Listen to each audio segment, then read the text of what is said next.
अस्सलाम वालेकुम। तो वेलकम है आप लोगों का AM रात चैनल में। आज दो बहुत अहम चीज़ों पर बात करने जा रहे हैं।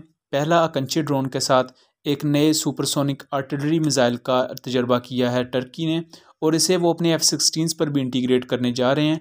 एंड अनकन्फर्म्ड सोर्सेज के मुताबिक पाकिस्तान एयरफोर्स इसकी पहली बायर हो सकती है, और पाकिस्तान एयरफोर्स अपने J-10Cs, JF-17 अकंचे और दूसरे जो UCAV उन पर इन्हें इंटीग्रेट करना चाहती है।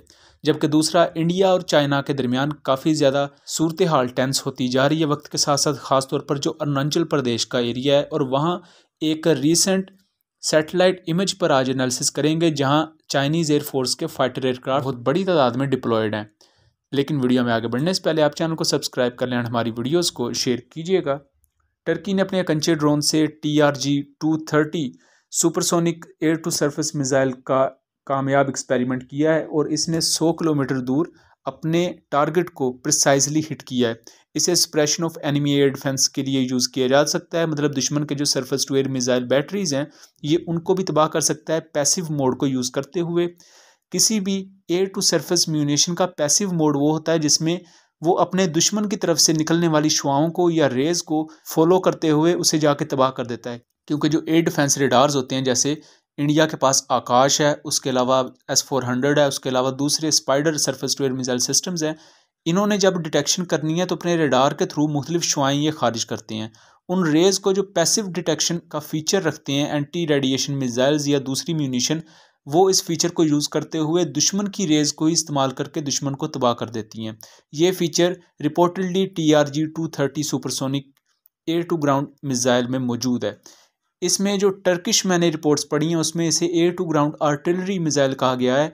रिपोर्टेडली ये एक बैलिस्टिक इम्पैक्ट देता है, जिसकी वजह से इसमें अगर बारूदी मवाद कम भी हो उसके बावजूद इसका इम्पैक्ट इतना मैसिव होता है कि एक बड़े टारगेट को भी तबाह कर सकता है।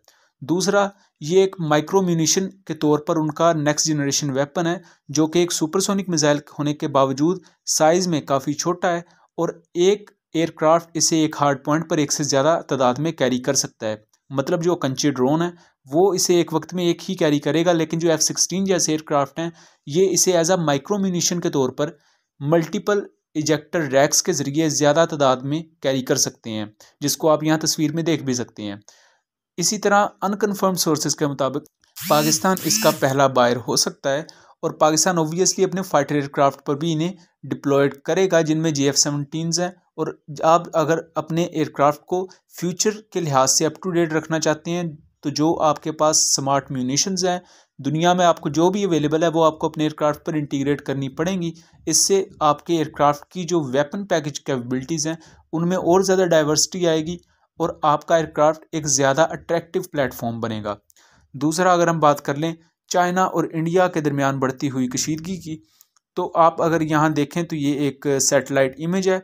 ये बेसिकली एक सिविलियन एयरपोर्ट है जिसको 2020 में चाइना ने इंडिया के साथ क्लैशेस के बाद मिलिट्री यूज़ के लिए भी इम्प्रूव किया था। यहाँ अगर न्यू पिक को देखा जाए तो यहाँ एक फाइटर एयरक्राफ्ट की रो आपको नज़र आएगी।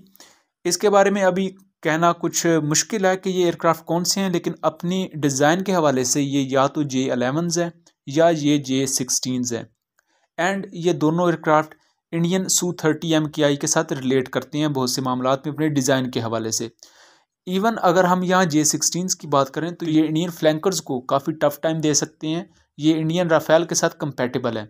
लेकिन अगर J-11s की बात की जाए तो J-11 एयरक्राफ्ट अभी तक PL-12 और PL-8 जैसे मिसाइल्स कैरी कर सकते हैं। PL-15 इन पर अभी इंटीग्रेटेड नहीं हुए, लेकिन J-11 एयरक्राफ्ट का एक BG वर्जन है जो कि इससे पहले टेस्टिंग फेज में था, उसके बाद चाइना ने उसको रिवील नहीं किया।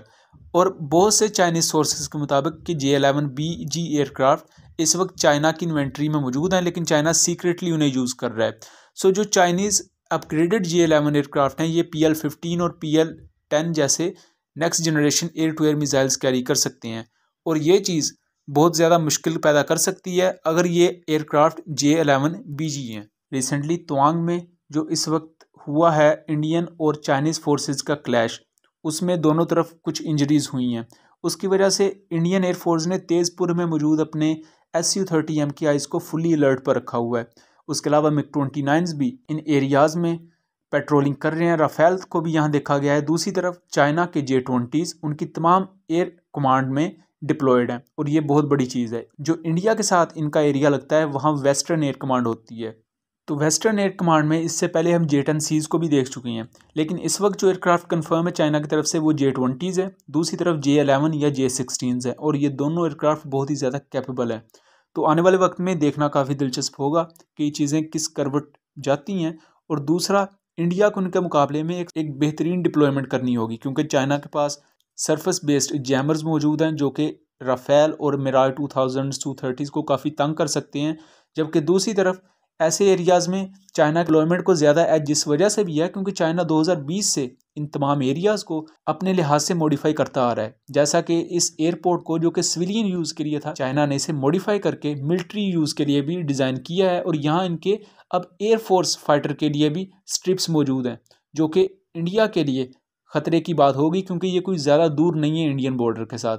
सो यहाँ अगर चाइना स्ट्राइक के लिए आता है या इंडिया को जवाब देने के लिए आता है तो उन्हें अपनी हॉट रिस्पॉन्स के तौर पर शायद कुछ मिनट लगेंगे इंडिया तक पहुँचने में।